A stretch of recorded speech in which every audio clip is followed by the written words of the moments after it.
દેશભરમાં pets dogs લોકો માટે સ્ટેટસ સિમ્બોલ બની ગયા છે. ડોગ લવર તેના ઉછેર આરોગ્ય માટે લાખો રૂપિયા ખર્ચ કરતા હોય છે. તેમ પણ ખાસ કરીને તેઓને તાલીમ આપીને ડોગ શોમાં મોકલવાનો ટ્રેન્ડ દિવસે ને દિવસે વધ્યો છે.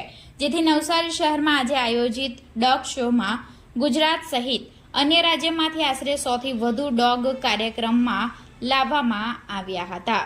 લુન્સીકુઈ ગ્રાઉન્ડમાં આયોજિત પેટ શો નિહાળવા મોટી સંખ્યામાં શહેરીજનો ઉપસ્થિત રહ્યા હતા. આ શોમાં દેશના ખૂણે ખૂણાથી એન્ટ્રી આવે છે, પરંતુ આ વખતે નવસારી શહેરમાં 100 થી વધુ એન્ટ્રીઓ આવતા સંચાલકો ખુશ થયા છે. આ શોમાં એક કોમ્પિટિશન પણ આયોજિત થાય છે, જેમાં વિનર ડોગને ટ્રોફી આપી સન્માનિત કરવામાં આવે છે. દર વર્ષે આયોજિત થતા ડોગ શોમાં મહારાષ્ટ્ર અને ગુજરાતના અલગ અલગ જિલ્લાઓમાંથી શ્વાન પ્રેમીઓ આવ્યા હતા.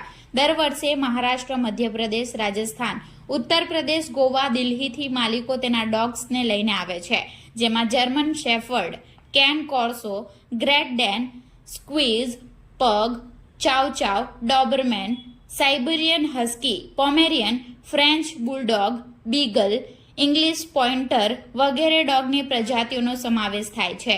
શો પૂર્ણ થયા બાદ દરેક વિભાગના પ્રથમ આવનાર ડોગ્સના માલિકને ટ્રોફી અને પ્રમાણપત્ર એનાયત કરવામાં આવશે.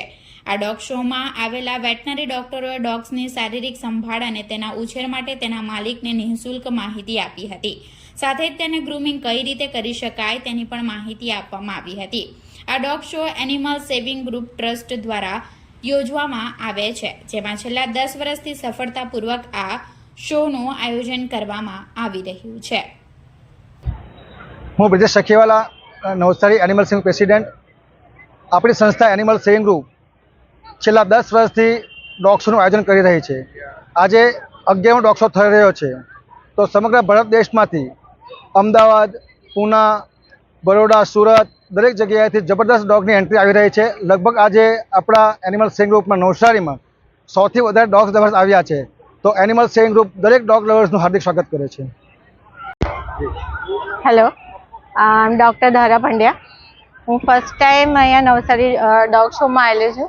એનિમલ સેવિંગ ગ્રુપ તરફથી બહુ સરસ અરેન્જમેન્ટ કરેલું છે. Variety of dog participating and that will improve the interest in animals and improve the quality of dog life, because everyone will get to know the dogs more and how to take care of them, with interacting each other with dog owners.